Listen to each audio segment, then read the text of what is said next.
Hello नमस्ते दोस्तों, आप सभी का स्वागत है हमारे यूट्यूब चैनल डिफाइन स्टेक में। ठीक है। तो आज हम लोग पिछले लेक्चर्स में हम लोग ने सिलेबस के बारे में डिस्कस किया है, फुल स्टैक वेब डेवलपमेंट के बारे में। अगर आप लोगों ने नहीं देखा है तो मैं लिंक डिस्क्रिप्शन में उसका लिंक डाल दूंगा, आप लोग वहाँ पे जाके सिलेबस को देख सकते हैं और कितने प्रोजेक्ट बनाने वाले हैं उसके बारे में भी देख सकते हैं। ठीक है, तो हम लोग उसके आगे आज लेक्चर्स को स्टार्ट करते हैं। तो आज फुल स्टैक डेवलपमेंट का आज हमारा पहला लेक्चर है। ठीक है, तो आज का एजेंडा है हमारा what is full stack web development, what is web page and what is web application. हम लोग उतना टाइम इस पे वेस्ट नहीं करेंगे, सिर्फ मेरा एक ट्यूटोरियल डाला हुआ है, मैं आप लोग को टेलीग्राम चैनल पे इसको पोस्ट कर दूंगा, आप लोग वहाँ से जाकर डाउनलोड करके पढ़ सकते हैं। तो इस पर टाइम ज़्यादा वेस्ट ना करके हम लोग सिर्फ आज इसका ओवरव्यू लेंगे और क्या क्या पढ़ना है स्लाइड्स में आप लोग एक बार रीडिंग डाल लेना जाके वहाँ पे। बस मैं इतना बता दूंगा कि क्या क्या जरूरी चीज़ें हैं जो हम लोग को समझ में आनी चाहिए और पता होनी चाहिए। ठीक है, इंटरनेट क्या है, डब्ल्यू क्या है, ठीक है, थोड़ा सा आईडी के बारे में डिस्कशन करेंगे लास्ट में।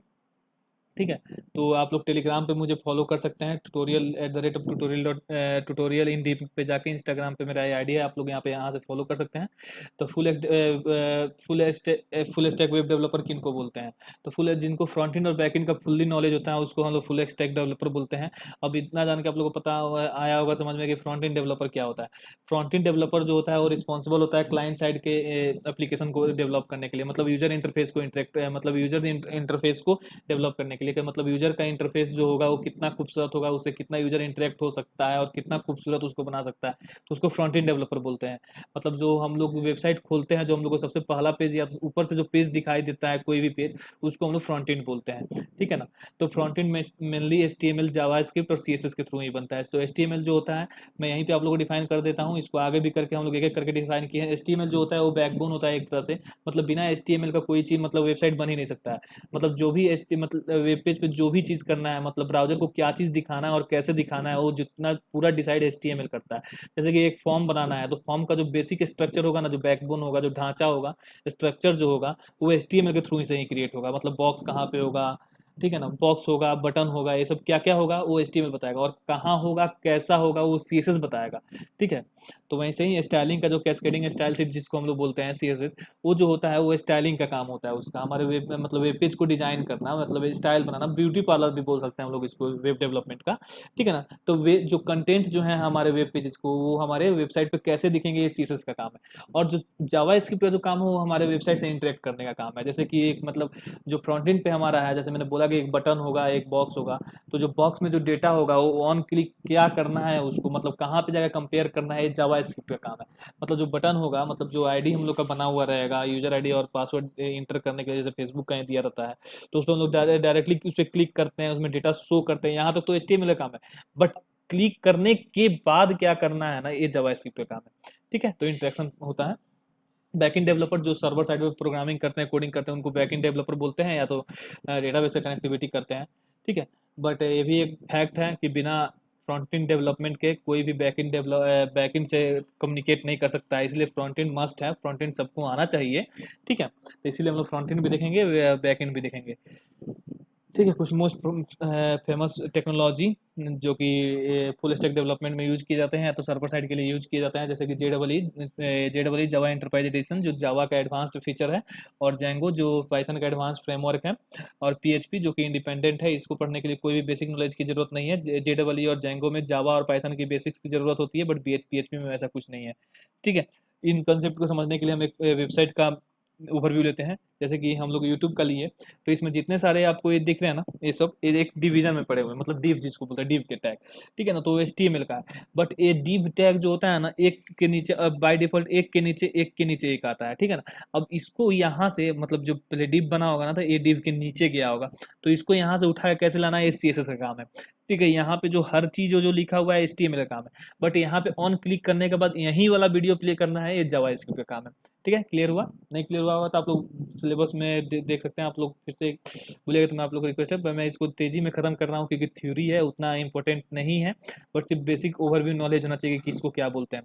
ठीक है, वेब पेज और एप्लीकेशन क्या है, तो जो HTML CSS और जावास्क्रिप्ट चाहे सिर्फ HTML का यूज करके एक हम लोग इन्फॉर्मेशन जो शो करते हैं ना डिस्प्ले पे वेब ब्राउजर के थ्रू, उसको वेब पेज बोलते हैं। मतलब HTML के थ्रू से, चाहे HTML CSS जावास्क्रिप्ट के थ्रू से किसी चीज का इन्फॉर्मेशन हम वेब ब्राउजर पे शो करते हैं, उसको वेब पेज बोलते हैं। और वेब एप्लीकेशन जो वेब पेज के जो कलेक्शंस हैं उनको वेब एप्लीकेशन बोलते हैं। वेब एप्लीकेशन जो होते हैं या वेबसाइट बोलिए, वे स्टैटिक और डायनेमिक दो प्रकार के होते हैं। स्टैटिक वेब पेज जो सिमिलरली हर एक यूजर के लिए जो दिखता है उसको हम लोग क्या बोलते हैं, स्टैटिक वेब पेज बोलते हैं। जैसे कि हम फेसबुक का लॉगिन पेज बोलते हैं, जो फेसबुक का जो एक्सट्रीमली लॉगिन पेज है उसको हम लोग स्टैटिक इसलिए बोल रहे हैं कि वो यूजर के लिए, हर यूजर के लिए सेम ही खुलेगा, मतलब सबके लिए ही वहां पे आएगा कि अपना यूजर आईडी डालो, लॉगिन डालो, मतलब लॉगिन आईडी डालो और पासवर्ड डालो और लॉगिन पे क्लिक करो, या तो साइन अप करो, अपना first name last name email ID वगैरह वगैरह फिल करो और साइन अप करो। ठीक है, हर यूजर के लिए वैसा ही आएगा। ठीक है, बट जैसे ही लॉगिन होगा, लॉगिन होने के बाद हर एक यूजर के लिए अलग हो जाएगा। मतलब आपका फ्रेंड और मेरा फ्रेंड अलग होंगे, आपके फ्रेंड के पोस्ट अलग होंगे, मेरे फ्रेंड के पोस्ट अलग होंगे। तो आपके फ्रेंड के पोस्ट आपको दिखेगा, मेरे फ्रेंड के पोस्ट मेरे को दिखेगा। तो इसीलिए वहाँ पे जो होता है स्टैटिक जो होता है, जो सब यूजर के लिए सिमिलर होगा, डायनेमिक जो होगा जो हर एक यूजर के लिए डिफरेंट होगा। ठीक है ना। तो आफ्टर लॉगिन जो फेसबुक का पेज होगा वो डायनेमिक होगा, बिफोर लॉगिन जो होगा वो स्टैटिक होगा। ठीक है, तो सिमिलरली हम लोग ये भी बोल सकते हैं जो वेबसाइट जो है दो प्रकार के होते हैं, स्टैटिक और डायनेमिक। ठीक है, डायग्राम के व्यू हम देखते हैं कि फुल स्टैक डेवलपमेंट क्या किसको बोलते हैं, front end back and database का नॉलेज उनको होता है, उनको फुल स्टैक। अब बहुत कंफ्यूजिंग टर्म इंटरनेट मैं उतना डिस्कस नहीं करना चाहूँगा, सीधे डायरेक्टली बोलना चाहूँगा इंटरनेट और डब्ल्यू क्या होता है। सीधा सीधी मैं ये बोलना चाहूँगा इंटरनेट और डब्ल्यू जो है एकदम अलग होता है, एकदम अलग, कुछ भी सेम नहीं है।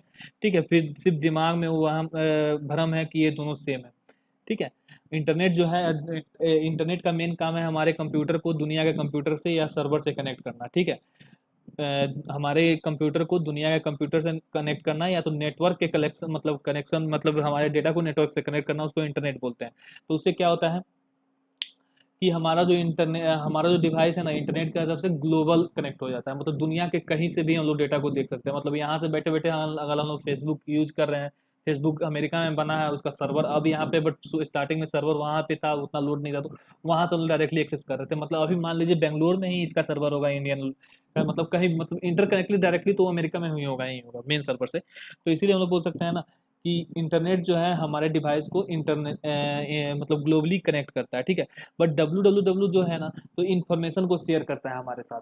ठीक है ना, वो एक एप्लीकेशन की तरह काम करता है, इसको भी हम लोग क्लियर करेंगे। हिस्ट्री क्या है, यूएस आर्मी सबसे पहले 1960 में बनाया, 1960 में बनाया था, जिसको पहली बार ARPANET नाम दिया गया था। ठीक है, ARPA इनिशियली स्टार्टिंग में इसको एकेडमिक्स मतलब स्कूल और मिलिट्री के लिए यूज किया गया 1970 तक।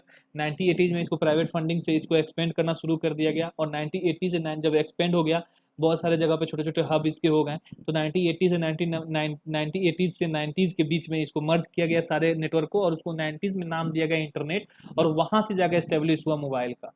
ठीक है, डेटा। उसके बाद इंटरनेट आया फ्रेम में और सबका मार्केट खत्म किया, उसके बाद सब कुछ इलेक्ट्रॉनिक्स हो गया, जैसे कि ईमेल, इंटरनेट, टेलीफोन, इस सब का जमाना आ गया। ठीक है, अभी वर्ल्ड वाइड कैसे यूजर हैं इसको हम लोग देखते हैं एक बार। वर्ल्ड वाइड पॉपुलेशन जब 2005 में 6.5 था, तो यूजर 16% थे पूरे दुनिया भर में। डेवलपिंग कंट्री में 8%, जैसे इंडिया, पाकिस्तान, इंडोनेशिया, ये सब जगह हैं, ये 8% यहाँ पे यूज होना शुरू हुआ इंटरनेट का। और डेवलप कंट्री जैसे यूएसए, वहाँ पे 51%, 2010 में यही 67% हो गया डेवलप्ड में, और डेवलपिंग कंट्री में 21% हो गया, और पूरे दुनिया में 16 से 30% हो गया। ठीक है, 2017 में 48% हो गया आपको वर्ल्ड वाइड यूजर्स। ठीक है, 7.4 बिलियन में से जनसंख्या ही बढ़ा है, और 41.3% हो गया आपको डेवलपिंग कंट्री में, और 81% हो गया आपको डेवलप कंट्री में। वहीं 19 दिसंबर में 2019 में लगभग 7.25 करोड़ लोग हो गए। ठीक है, अब तो मानिए कि 800 करोड़ के लगभग लोग हो गए, और 53% उसमें से लोग, मतलब 53 या 54% लोग हम लोग बोल सकते हैं वर्ल्ड वाइड यूज करते हैं। 47% डेवलपिंग कंट्री में, जैसे कि आज भी इंडिया में बहुत सारे लोग नहीं यूज करते हैं, बट 87% लोग डेवलप कंट्री में यूज करते हैं इंटरनेट का। ठीक है, 40,000 पर सेकंड, जैसे कि पिछले लेक्चर में मेरे से थोड़ा सा मिस्टेक हो गया था, बट इसमें मैं करेक्ट करना चाहूँगा, 40,000 पर सेकंड गूगल पे सर्च होते हैं। ठीक है, 95 मिलियन फोटोज डेली अपलोड होते हैं इंस्टाग्राम पे, 300 मिलियन डेली अपलोड होते हैं फेसबुक पे, 5 बिलियन वीडियोज मतलब 500 करोड़ वीडियोज डेली देखे जाते हैं यूट्यूब पे। वर्ल्ड वाइड वेब क्या है, जिसको नॉर्मली हम लोग वेब भी बोलते हैं। ठीक है ना, इसका काम है एक इन्फॉर्मेशन मतलब एक जो है इन्फॉर्मेशन सिस्टम है, जहाँ पे डॉक्यूमेंट और वेब रिसोर्सेज रखे रहते हैं, जिसको एक किसी आइडेंटिफाइड यूआरएल के थ्रू हम लोग देख सकते हैं। मतलब वेब एक ऐसा एप्लीकेशन है जहाँ पे मतलब collections of web pages, websites पढ़े हुए, वेब पेजेस नहीं, वेब पेजेस के कलेक्शन को वेबसाइट बोलेंगे, और वेबसाइट के कलेक्शन को वर्ल्ड वाइड वेब बोलेंगे। ठीक है ना, एक इसको जाल मतलब तरफ बोल सकते हैं, जहाँ पे बहुत सारे दुनिया का हर वेब पेज, वेबसाइट वहाँ पड़ा हुआ है, और वहाँ से हम लोग इंटरनेट के थ्रू उसको एक्सेस करते हैं। यहाँ समझिएगा, वर्ल्ड वाइड वेब जो है वेबसाइट के कलेक्शंस हैं और उन वेबसाइट को देखने के लिए हम लोग इंटरनेट का यूज करते हैं, ठीक है। और इसको कॉमनली HTML, ठीक है, वेब पेज जो होते हैं HTML पेजेस में होते हैं, मतलब वर्ल्ड वाइड वेब भी जो है वो HTML फाइल को ही सिर्फ होल्ड कर सकता है, ठीक है। ये जो वेब पेजेस हैं हमेशा एक्सेस होंगे वेब ब्राउज़र के थ्रू, मतलब वर्ल्ड वाइड वेब, मतलब वेब को यूज करने के लिए वेब ब्राउज़र का ज़रूरत पड़ेगा जो कि इंटरनेट के हेल्प से ही होगा, ठीक है। मतलब इस तरह से इसको एक एप्लीकेशन बोल सकते हैं। जैसे कि मैं मतलब एक एग्जांपल देना चाहूँगा, आप पता नहीं आप लोग को समझ में आ जाना चाहिए इसके थ्रू। जैसे कि समझ लीजिए कि अगर हम लोग www.facebook.com लैपटॉप पे या अपने मोबाइल के वेब ब्राउज़र में खोलेंगे, तो वो जो है ना, वो वेब वाला फेसबुक खुलेगा, ठीक है ना। इनका एक डेटाबेस होगा जहाँ से कॉमनली ये अपने एप्लीकेशन से भी और अपने ब्राउजर मतलब वेब से भी कनेक्ट करते होंगे, वहाँ से डेटा दिखाते होंगे। तो वैसे ही जब हम लोग यहाँ पे अपने लैपटॉप पे मतलब वेब ब्राउजर के थ्रू जब हम लोग फेसबुक खोलेंगे तो वो वेब से कनेक्ट होगा, बट अपने एप्लीकेशंस के थ्रू खोलेंगे तो एप्लीकेशंस के थ्रू वाला खुलेगा, वो वेब के थ्रू नहीं खुलने जा रहा है। मतलब इंटरनेट से दोनों एक्सेस हो रहा है, मतलब इंटरनेट इसका मतलब है कि अलग चीज़ है, इसीलिए वेब अलग चीज़ है, इंटरनेट अलग चीज़ है। वेब को हम लोग वेबसाइट्स के कलेक्शन बोल सकते हैं, इंटरनेट दुनिया के कनेक्ट कंप्यूटर या डिवाइसेस को कनेक्ट करने का जरिया है, ठीक है, उसको इंटरनेट बोलते हैं।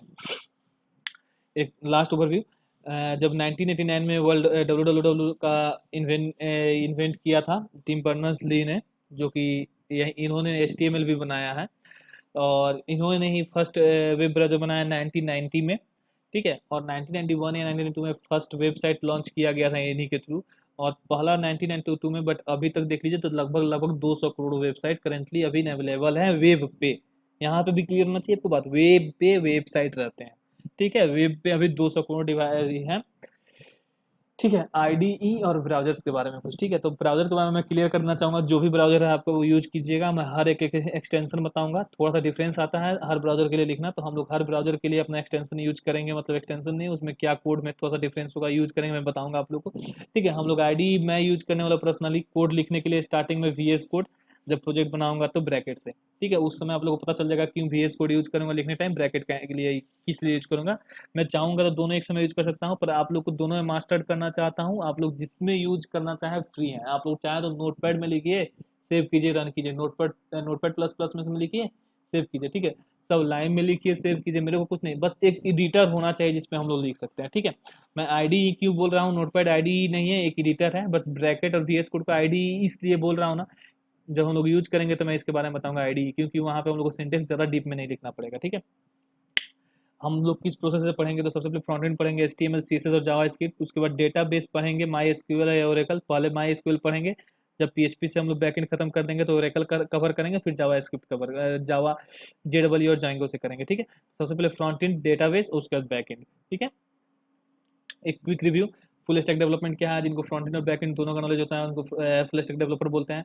फ्रंट एंड डेवलपर किसको बोलते हैं, जो क्लाइंट साइड का डेवलपमेंट करता है, मतलब जो यूजर इंटरफेस बनाता है उसको फ्रंट एंड डेवलपर बोलते हैं। बैक एंड डेवलपर जो सर्वर साइड का प्रोग्रामिंग देता है, डेटाबेस कनेक्टिविटी देखता है, उसको बैक एंड डेवलपर बोलते हैं। वेबसाइट किसे बोलते हैं, the collection of web pages, उसको हम लोग वेबसाइट बोलते हैं, वो हर के लिए यूनिक एड्रेस होता है। वेबसाइट कितने प्रकार के होते हैं, तो दो प्रकार के होते हैं, स्टैटिक और डायनेमिक। जो हर यूजर के लिए सिमिलर होता है उसको स्टैटिक बोलते हैं, जो हर यूजर के लिए डिफरेंट होता है उसको डायनेमिक बोलते हैं। इंटरनेट और डब्ल्यू मैं लास्टली ये भी बोलना चाहूँगा, इंटरनेट और डब्ल्यू दोनों जो है अलग चीज़ है, ठीक है। इंटर कनेक्शन मतलब पूरे टोटल दुनिया में जितने सारे कंप्यूटर हैं उन दोनों को एक दूसरे से कनेक्ट करने का जो प्रोसेस होता है उसको इंटरनेट का प्रोसेस होता है। जो जितने सारे वेबसाइट हैं वो जहाँ पे पड़े हुए हैं उसको वेब बोलते हैं, उसको डब्ल्यू इसको वर्ल्ड वाइड वेब बोलते हैं। The collection of website is called W, मतलब the collection of website is web, ठीक है। तो आज के लिए इतना ही, धन्यवाद आप लोगों के लिए। प्लीज़ कृपया करके आप लोग मेरा चैनल सब्सक्राइब कर दीजिए। आप लोगों को कोई भी दिक्कत हो तो आप लोग इंस्टाग्राम पर हमको फॉलो कर सकते हैं, ट्यूटोरियल एंड डीप, और वहाँ पे हमको मैसेज कर सकते हैं, ठीक है। अगर आप लोगों को कोई भी दिक्कत हो तो आप लोग हमको डायरेक्टली ईमेल भी कर सकते हैं abhirav@gmail.com पे। अगर आप लोग की नोट्स की आवश्यकता है तो आप लोग मेरा टेलीग्राम चैनल ज्वाइन कीजिए और वहाँ पे आइए, और वहाँ से आके वहाँ पे अपलोडेड रहेगा आप लोग का एक स्लाइड्स, आप लोग वहाँ से डाउनलोड करके इसको एक बार रिवाइज भी कर सकते हैं। मैं तो बोलूँगा कि आप लोग ज्वाइन कर लीजिए, डिस्क्रिप्शन में लिंक पड़ा हुआ है, दिक्कत किस बात की है। थैंक यू, आज के लिए इतना ही, धन्यवाद। Please subscribe my channel.